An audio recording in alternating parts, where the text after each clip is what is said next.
Hi friends, welcome to my channel. ఎలా ఉన్నారు మీరంతా? మేమైతే బాగున్నామండి. మీరు కూడా బాగుండాలని అయితే నా మనస్ఫూర్తిగా కోరుకుంటున్నాను. ముందుగా మీ అందరికీ అయితే హ్యాపీ సండే.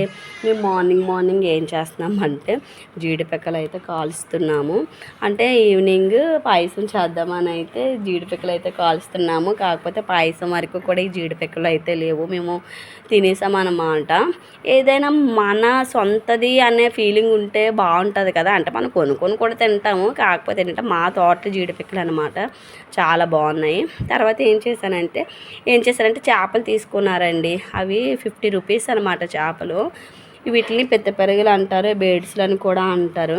టేస్ట్ అయితే కూర అయితే చాలా అంటే చాలా బాగుంది. ఇంకోటి ఏంటంటే ఇంకా అతన్నే క్లీన్ చేస్తామని చెప్పామన్నమాట. ఎందుకంటే మళ్ళీ వాళ్ళకి అన్నీ తెలుస్తుంది కదా. మళ్ళీ మనం చేస్తే ఏదైనా ఉన్నా కూడా మనకి కూర మొత్తం చేదొచ్చేస్తుంది అనమాట. అందుకే అతన్నే క్లీన్ చేసామంటే అతను క్లీన్ చేశారు. అతను క్లీన్ చేసిన తర్వాత కూడా 4 టైమ్స్ అయితే వదిన అయితే క్లీన్ చేశారనమాట. ఎందుకంటే వారు అంత పర్టికులర్గా అయితే క్లీన్ చేయలేరు కదా. అందుకే తను క్లీన్ చేసిన ఒక 4 టైమ్స్ అయితే వదిన క్లీన్ చేశారు. ఇక్కడ ఏంటి అంటే మీకు ఇంకో విషయం చెప్పనా, నా యూట్యూబ్ ఫ్యామిలీ ఇప్పుడు 2K అయ్యారండి. నా ఛానల్ని సబ్స్క్రైబ్ చేసిన ప్రతి ఒక్కరికి థ్యాంక్ యూ సో మచ్ అండి.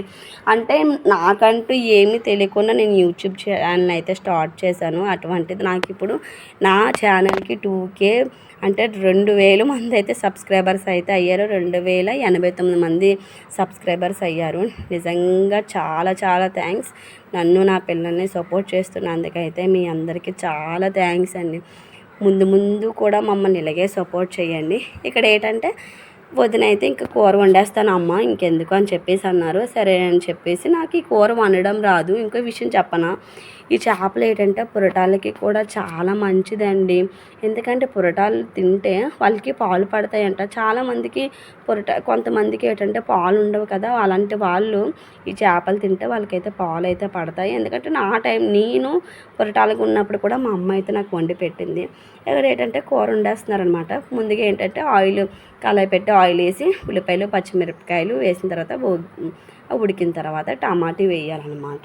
తర్వాత వెంటనే సాల్ట్ కూడా వేసుకుంటే, ఇది అందరికీ మనకి తెలిసిన టిప్పే కదా, సాల్ట్ వేసుకుంటే బేగా ఉడుకుతాయి. అంటే మనకి కావలసినంత చింతపండు అయితే తీసుకోవాలి. తీసుకుంటే అంటే మనం పులుపు ఎంత తింటామో అంత చింతపండు అయితే తీసుకోవాలి.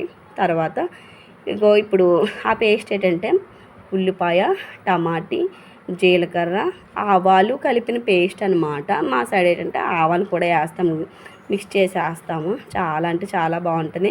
ఇంకో విషయం తెలిసి ఈ చేపల్లో మేము బెల్లం కూడా వేసుకుంటామండి. పుల్ల బెల్లం అనమాట. అంటే మేము బెండకాయ కూర వండినా లేకపోతే ఇటువంటి చిన్న చేపలు వండినా పుల్ల బెల్లం వేసుకుంటాం అనమాట. చాలా టేస్ట్గా ఉంటుంది. మన సైడ్ అయితే తెలియదులేండి, ఇటువంటివి తెలియదు. అమ్మో, అటు సైడ్ ఎండలు ఎలా ఉన్నాయండి అక్కడ అనుకున్నాను, కానీ ఇక్కడ కూడా ఎండలు అయితే చాలా అంటే చాలా ఘోరంగా ఉన్నాయండి అసలు. అబ్బాయి అంటే ఇది విలేజ్ కదా, ఇంత ఉండదేమో అనుకున్నాను, బట్ చాలా ఉన్నాయి. అసలు బయటికి రాలేకపోతున్నాం, అంత ఎండలు ఉన్నాయి అన్నమాట. ఫైనల్గా మసాలా అంతా మగ్గిన తర్వాత చేపలు అయితే వేయాలి. ఏంటంటే చేపల్ని మనం ఎప్పుడు గరిటతో కలపకూడదండి, ఇదంతా మనకు తెలిసిన టిప్పే కదా. ఎప్పుడు కూడా కళాయిని పట్టుకొనే కదపాలి, లేదు గరిటతో కలిపితే అవి విడిపోతాయి అన్నమాట. అందుకని ఇక్కడ వదిన కూడా ఏం చేస్తున్నారంటే అగోండి అలాగ మన కళాయితో మనం కలపాలన్నమాట. గరిటె పెట్టినా కూడా అసలు అంత ఫాస్ట్గా కాకుండా స్లోగా విడదీయాలి తప్పించేసి, గరిటెతో అయితే అంత ఇదిగా కలిపితే మాత్రం మొత్తం పేస్ట్ అయిపోతాయి. అలా మగ్గిన తర్వాత అయితే అప్పుడు చింతపండు పులుపు అయితే వేయాలి. వేసిన తర్వాత ఇంక ఫైనల్గా మనకి దగ్గరగా అయిపోయిన తర్వాత ఇంక దించేయచ్చు. మా పిల్లల కోసం ఏం వండామంటే చికెన్ తెచ్చామండి. 1/2 kg చికెన్ అయితే తెచ్చాము. ఎందుకంటే చిన్నపిల్లలు కదా, ఇవి చిన్న చేపలు కదా, మళ్ళీ ముళ్ళది ఉండిపోతాయని చెప్పేసి మేమైతే చికెన్ తెచ్చి వాళ్ళకైతే ఫ్రై చేసి పెట్టామన్నమాట. అందరం ఇక్కడే ఉన్నాం కదా, అందుకని చెప్పేసి కూర అయితే టేస్ట్ వేరే లెవెల్లో ఉందండి. చాలా అంటే చాలా బాగుంది. ఎందుకంటే నేను టేస్ట్ చేశాను కదా, అందుకని. అంటే నేను తిని చాలా అయిందనమాట. ఎప్పుడు మా ఊరు వచ్చినా మాకు ఇలా చేపలు వస్తే బాప అయితే కంపల్సరీగా తీసుకుంటారు, తీసుకొని అయితే పెడతారు. ఎందుకంటే అటు సైడ్ అయితే నేను ఈ చేపలు తీసుకోను, ఇవి ఏటి రొయ్యలు, ఏటి చేపలు, మళ్ళీ పెద్ద పరుగులు వస్తే బాప అయితే తీసుకొని వండుతారనమాట. మీరు వండుకోరు అటు సైడు అని చెప్పేసి వండుతారనమాట. ఫైనల్గా అయితే మనం చిన్న చేపల కూర అయితే ఇలా వచ్చింది. చూడండి ఎంత బాగుందో, చూడడానికే చాలా బాగుంది కదా. ఇక్కడైతే నేను కొంచెం అన్నం అయితే పెట్టుకున్నాను మీ అందరికీ చూపించడానికి. ఇక్కడ మా మేనల్ని అయితే వీడియో తీయమని చెప్పాను.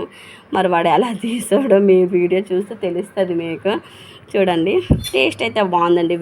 అబ్బా అసలు తినలేకపోయాను, ఎందుకంటే ఒక పక్క నుంచి చెమట్లు, ఒక పక్క నుంచి వేడివేడి అన్నం, వేడివేడి కూర. కాకపోతే వీడియో కోసం అని మాత్రం టేస్ట్ చేయాలని చెప్పేసి నేనైతే టేస్ట్ చేశాను. నా ఫేస్ మొత్తం చెమట్లు పట్టేసాయి అనమాట. చూడండి మీకు చూపిస్తున్నాను కూడా ముక్కలు. అంటే చిన్న చిన్నగా ఒక చేపని ఇంక కట్ చేయాల్సిన అవసరం కదా, ఎందుకంటే అవి చిన్న చేపలు కాబట్టి చేపకి చేపలాగే తినేయాలి. చాలా అంటే చాలా బాగుంది. అప్పుడప్పుడు ఇటువంటివి కూడా ట్రై చేయాలండి. ఎప్పుడు చికెనే కాకుండా అప్పుడప్పుడు ఇటువంటి చేపలు కూడా ట్రై చేస్తే మనకి హెల్త్కి కూడా చాలా మంచిది. చేపలు ఆటోమేటిక్గా మనకి మంచిది. ఇటువంటి చిన్న చిన్న చేపలు అవి ట్రై చేస్తే ఇంకా మంచిది అనమాట. ఇక్కడ మీ అందరికీ చెప్తున్నాను వేడి వేడిగా ఉన్నదని చెప్పేసి. ప్లీజ్ మా ఛానల్ని లైక్ చేయండి, షేర్ చేయండి,